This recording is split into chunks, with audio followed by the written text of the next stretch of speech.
Nah, kalau komunikasi tidak langsung itu contohnya adalah saya ulangi sedikit ya, saya ulang sedikit yang tadi, mundur sedikit ke belakang. Saya mundur sedikit ke belakang. Kalau yang langsung itu contohnya adalah kita ngobrol langsung dengan orang ya, tanpa eh, perantara, media perantara ya. Sedangkan komunikasi tidak langsung itu contohnya adalah mengirim surat. Kalau mengirim surat itu masuk dulu ke mailbox ya. Nah, salah satu contohnya itu adalah mailbox, yaitu suatu objek di mana pesan ditempatkan oleh proses atau dapat dihapus. Jadi kalau kalian mendapatkan pesan melalui email, udah pasti itu komunikasi tidak langsung contohnya. Tiap-tiap mailbox ini memiliki identitas yang unik. Identitas itu menunjukkan siapa atau kalau dalam proses itu prosesnya apa. Dua proses dapat saling berkomunikasi hanya jika mereka saling menggunakan mailbox secara bersama-sama. Ini salah satu contohnya mailbox ya. Sebenarnya dalam kondisi lain, ini bisa jadi eh, tidak hanya mailbox ya. Ada cache atau penyimpanan sementara juga bisa, storage juga bisa ya. Jadi proses A dikirim, pesannya apa, masuk ke mailboxnya A.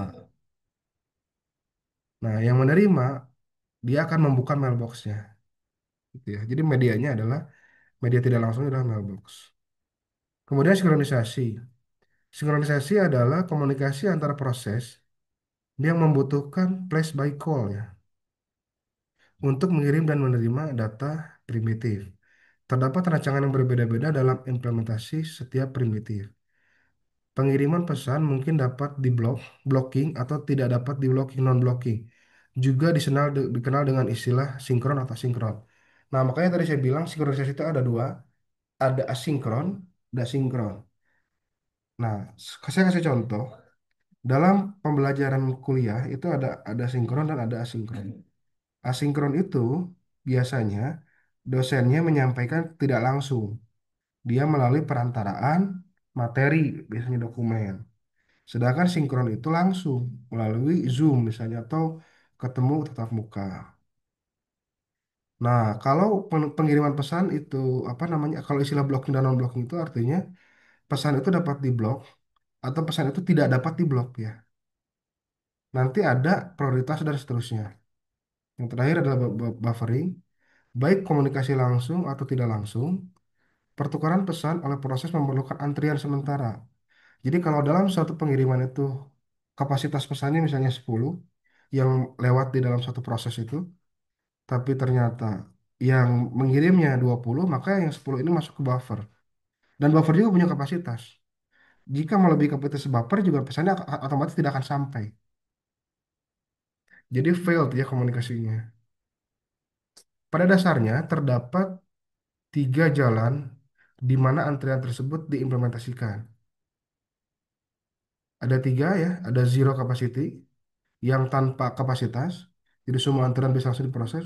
Ada bounded capacity ya, kapasitas terbatas. Yang kedua adalah unbounded capacity, kapasitas tidak terbatas.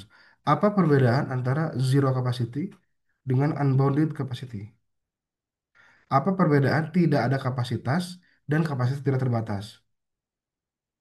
Dalam sistem komputer, zero capacity menunjukkan kapasitas nol itu sama dengan infinite ya. Artinya semua semua data akan ditampung berdasarkan kemampuan hardware. Sampai hardware-nya berhenti bekerja, maka itu bisa. Sedangkan unbounded capacity, kapasitas tidak terbatas itu tetap ada parameternya. Misalnya, saya bilang karakter saya unbounded ya. Sedangkan di dalam misalnya saya mengirim data saya mengirim pesan dengan tipe datanya itu misalnya adalah varchar ya, variabel karakter. Nah, kita bisa set si kapasitas tidak terbatas. Jadi kalau kapasitas kalau tanpa kapasitas itu disebutnya nol, kalau kapasitas tidak terbatas itu minus satu biasanya simbolnya itu. Nah, ketika saya mengirimkan pesan, maka si pesan ini itu apa namanya akan melihat parameter aslinya. Ketika saya menentukan bahwa satu teks ini tidak ada batasnya, pada dasarnya tetap mengikuti batas maksimum dari variabel atau interpreter yang menyediakan. Saya tidak menulis misalnya varchar, saya tidak kasih limit nih. Tapi varcharnya sendiri punya limit, yaitu misalnya 512 kilobyte misalnya seperti itu. Jadi yang jelas-jelas yang benar-benar tanpa tanpa ukuran itu adalah zero capacity. Nah, kemudian di dalam manajemen proses sendiri, ya, saya ulangi definisi proses. Proses adalah program yang sedang dieksekusi. Nah, program adalah kumpulan dari proses, ya. Aplikasi adalah kumpulan dari program. Sistem informasi adalah kumpulan dari program, hardware, manusia, ya. Sebuah proses memerlukan sumber daya atau resource seperti CPU, memori, dan I/O. Jadi komponen proses itu sebetulnya hanya ada tiga ya. Ada CPU, memori, dan bus ya dalam sistem komputer itu. Kemudian untuk perangkat input outputnya itu biasanya bentuknya itu apa? Storage ya. Untuk mengatur proses yang ada, sistem operasi bertanggung jawab pada aktivitas yang berhubungan dengan manajemen proses. Pembuatan dan penghapusan proses yang dapat dibuat oleh user atau sistem. Menghentikan proses sementara dan melanjutkan proses, menyediakan kelengkapan mekanisme untuk sinkronisasi proses dan komunikasi proses. Jadi sebenarnya ini adalah materi yang harusnya dibahas di sistem operasi. Tapi karena di dalam sistem komputasi paralel juga memerlukan pembahasan ini, jadi saya ulas sedikit. Intinya dalam dalam apa sumber daya akses sumber daya bersamaan ini harus ada manajemennya. Saya kasih contoh. Jika suatu proses memerlukan waktu insert misalnya insert data ke dalam hard disk membutuhkan waktu sekitar 1 detik satu menit lah gitu ya. Sedangkan di waktu yang bersamaan proses lain juga memerlukan waktu 1 detik dan di waktu yang sama dengan proses yang sebelumnya sudah ada. Jika tidak ada manajemen proses, maka nanti yang terjadi adalah kekacauan atau yang nanti disebut dengan I/O bottleneck. Jadi nanti tiba-tiba kalau tidak di manajemen itu chaos ya. Jadi semua semua proses bisa mengambil resource enaknya. Itu baru itu kita baru bicara masalah proses.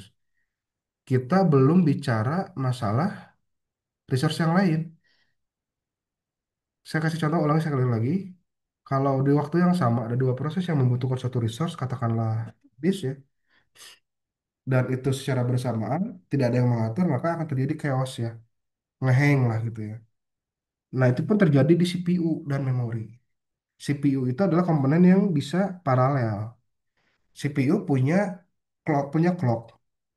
Setiap clock punya dua thread. CPU punya core. Setiap core atau setiap clock itu punya dua thread. Nah, setiap threadnya sendiri punya lagi beberapa percabangan. Nah, CPU adalah komponen proses dalam komputer yang paling baik dalam mengatur para sistem paralel. Karena dia memiliki slot-slot yang bisa bekerja secara bersamaan. Tapi ada kalanya ketika suatu proses memerlukan clock ataupun thread yang banyak dan bersamaan juga dengan proses lain yang membutuhkan clock dan thread yang banyak juga. Maka akan terjadi chaos juga kalau tidak di manajemen. Seperti halnya kita apa namanya menggunakan alat fasilitas kampus lah. Ada 50 komputer misalnya. Tapi kalau di waktu yang bersamaan ini tidak bisa diatur, nanti tiba-tiba yang datang 100 orang. Kemungkinannya cuma dua.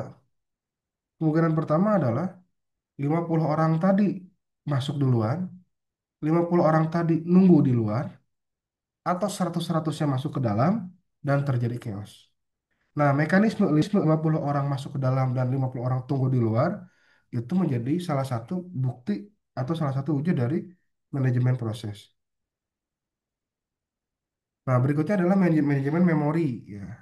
Memori di sini tuh apa namanya RAM ya. Memori utama biasanya disebut dengan memori RAM ya. Nah, RAM itu isinya adalah sebuah array berukuran besar. Jadi RAM itu adalah suatu slot ya. Jadi suatu suatu tempat nyimpan slot dalam bentuk serial. Memori itu serial loh sebenarnya. Jadi jadi seperti apa ya contohnya tuh ya? Memori itu dalam dunia nyata tuh kita punya seperti kita punya kos-kosan panjangnya 1.000 meter, lebarnya itu 3 meter misalnya. Itu panjang misalnya. Nah, di 1.000 meter itu kita punya 1.000 slot gitu ya. Nah, slot-slot itulah yang akan menyimpan data yang digunakan selama proses. Kenapa disebut array? Karena sistemnya itu serial. Memori itu serial. Loh, ada yang bilang, loh, kan memori itu bisa mengerjakan banyak banyak proses dalam waktu yang sama. Tidak, memori itu serial. Kenapa bisa bisa mengerjakan secara bersamaan? Karena slotnya banyak. Berapa slot memori tergantung. Kalau saya punya memori 16 giga, maka saya punya 16 giga. Misalnya satu slotnya itu 1 byte ya. Berarti kalau saya punya memori 16 giga, berarti 16 giga slot. Jadi kalau ada satu proses yang butuh 1 giga, masih ada slot 15 giga lagi. Itulah sistemnya memori. Gitu ya. Jadi memori itu bukan kompetisi paralel, memori itu serial. Satu RAM itu hanya bisa satu satu slot di setiap RAM-nya. Satu slot memori, satu slot proses di dalam RAM itu hanya bisa menyelesaikan satu pekerjaan yang sama di waktu yang sama.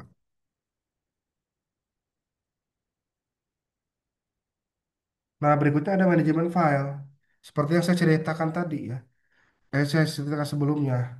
Dalam sistem komputasi terdistribusi atau paralel, maka udah pasti akan ada satu data, satu file misalnya, yang diakses oleh beberapa komponen proses, atau satu storage yang diakses oleh beberapa komponen proses. Beberapa CPU atau beberapa memori mengakses satu satu tempat, satu wadah storage. Nah, maka dari itu dilakukanlah manajemen file. Nah, file adalah kumpulan informasi yang saling berhubungan yang sudah didefinisikan oleh pembuatnya. Biasanya, file berupa program atau data. Untuk mengatur file, sistem operasi bertanggung jawab pada aktivitas yang berhubungan dengan manajemen file sebagai berikut. Pembuatan penghapusan file, pembuatan penghapusan direktori, dan pemetaan ke memori sekunder. Memori sekunder itu hard disk ya. Nah, berikutnya I/O. Sebenarnya masih bagian dari storage itu masih bagian dari I/O ya. Di mana I/O itu adalah input output dari dan keluar komponen proses. Jadi sumber sumber sumber resource yang akan diproses oleh komponen proses adalah I/O. Hasil dari suatu komponen proses adalah I/O. Jadi awalu akhiru, before and after I/O itu. Di tengah-tengahnya adalah komponen proses. Dan seterusnya ini manajemen penyimpanan sekunder itu biasanya adalah sifatnya volatile. Volatile itu apa? Volatile itu apa teman-teman? Volatile itu apa? Ada yang bisa jawab?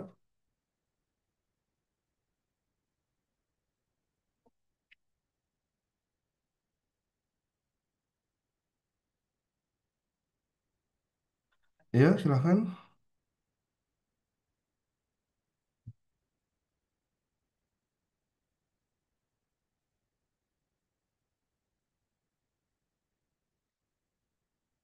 Nggak ada yang mau jawab. Volatile itu butuh listrik. Contohnya RAM. Sedangkan unvolatile itu tidak butuh listrik. Contohnya hard disk. Jadi kalau kita nyimpen program, tiba-tiba ketika mati listrik, yang kita lagi akses tiba-tiba ke reset gitu ya. Itu karena disimpannya di volatile atau di RAM.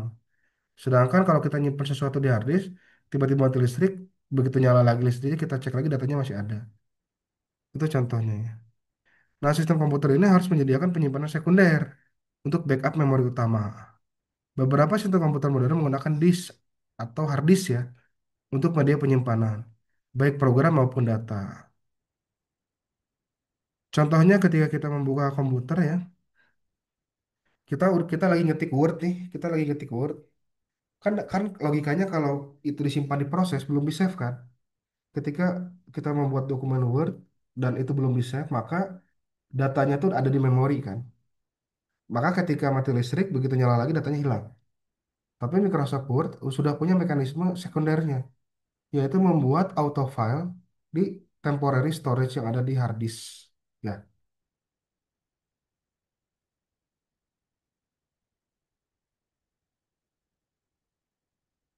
Nah, beberapa sistem komputer modern menggunakan disk yang tadi ya. Sistem operasi bertanggung jawab pada aktivitas manajemen penyimpanan sekunder ya, bla bla bla. Nah, berikutnya ada dalam dalam apa namanya komunikasi proses itu ada race condition. Race condition itu situasi di mana beberapa proses mengakses dan memanipulasi data bersamaan pada saat bersamaan. Nah, ini seringkali terjadi ya. Nilai akhir dari data bersama tersebut tergantung pada proses terakhir yang selesai. Nah, ketika suatu proses mengakses dan memanipulasi data yang bersama, saya punya satu data. Nah, data ini ternyata dapat diinput oleh oleh apa namanya? Oleh proses A atau oleh server A dan server B. Saya punya satu data, data ini bisa diinput oleh proses A atau proses B. Nah, pertanyaannya, mana data yang paling benar? Data dari server A atau data dari server B? Di sini dijawab adalah nilai akhir dari data bersama tersebut tergantung pada proses yang terakhir selesai. Ini yang paling simpel. Yang kedua adalah suatu kondisi di mana dua atau lebih proses mengakses shared memory data pada saat yang bersama dan hasil akhir tidak sesuai dengan yang dikehendaki.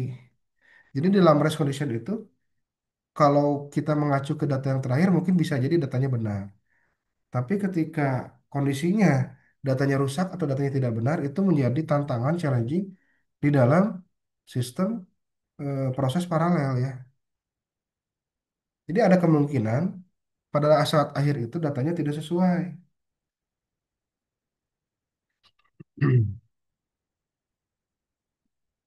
Nah, cara untuk mencegah race condition adalah harus diatur yang pertama harus diatur agar dua proses yang mempunyai critical session tidak masuk critical session pada waktu yang bersamaan. Jadi teman-teman, supaya tidak ada permasalahan di dalam tidak menemukan gejala atau kondisi race condition, salah satu triknya adalah tidak boleh menempatkan prioritas yang sama gitu intinya mah. Jangan sampai ada prioritas yang sama di waktu yang bersamaan di dalam resource yang sama. Nah, ada dua proses nih, sama-sama mengakses data A. Jangan sampai keduanya ini sama-sama apa namanya memasuki critical section. Itulah makanya di dalam sistem komputasi itu dibuatlah prioritas. Mana yang kritikal, mana yang tidak. Nah, sedangkan critical section sendiri bagian dari program yang mengakses share memori yang dapat menyebabkan terjadinya race condition. Karena kalau sudah masuk critical section, itu sudah tidak bisa apa-apa lagi selain dieksekusi. Jadi mau nggak mau, memori memberi signal ke prosesor untuk mengeksekusi. Kondisi untuk mencegah error condition ya tadi ya tidak tidak ada dua proses bersamaan yang memasuki critical section bersamaan. Tidak ada asumsi yang dibuat yang berhubungan dengan kecepatan dan jumlah CPU. Tidak ada proses yang berjalan di luar critical sectionnya yang dapat memblokir proses-proses lain. Nah ini sering terjadi nomor tiga itu. Nah kalau bisa ketika memasuki critical section itu tidak ada pemblokiran proses lain ya. Misalnya diatur dengan menggunakan antrian ya, manajemen antrian sehingga ketika yang masuk critical section itu tidak memblok jalan masuk yang lain. Karena ketika tidak memblok, karena ketika memblokir jalan masuk yang lain, kemudian ketemu ada dua proses yang sama-sama di critical section, maka akan rebutan resource nantinya. Kemudian yang terakhir adalah tidak ada proses yang menunggu selamanya untuk masuk ke critical section. Dan dengan kata lain, untuk mencegah race condition ini, maupun situasi lain yang meliputi share memori, share file, ataupun share yang lain, adalah menemukan cara untuk mencegah lebih dari satu proses untuk membaca dan menulis pada share data yang sama ya bersamaan. Nah, intinya dalam sistem pembagian resource itu kita hindari jangan sampai kalau bisa tidak ada yang tidak, kalau kalau bisa tidak di sharing jangan di sharing gitu. Jadi kalau resource-nya bisa di antrian, dibuatlah di antrian.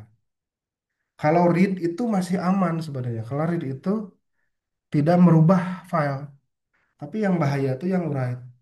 Makanya yang write itu selalu ada sistem blocking. Ketika mau write sesuatu, baik itu database, baik itu file, maka ada sektor-sektor yang diblok ya, block condition.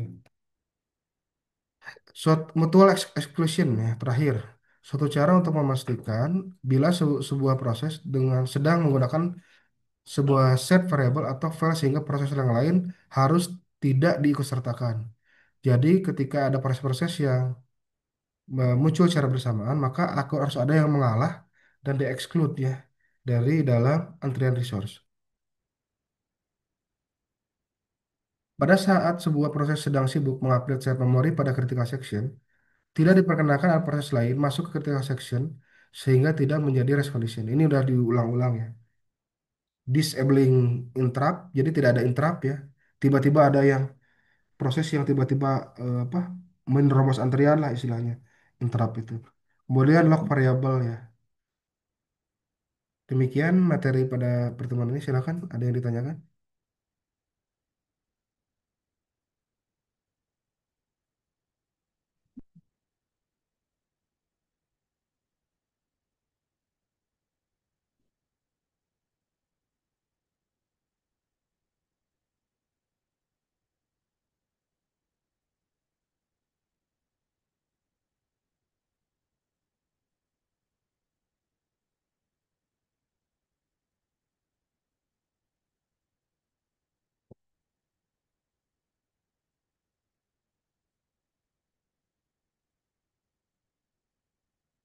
Ya, kalau tidak ada, saya akhiri saja. Nanti akan saya share ya link videonya. Wabillahi taufiq wal hidayah. Assalamualaikum warahmatullahi wabarakatuh. Waalaikumsalam warahmatullahi wabarakatuh. Terima kasih, Pak.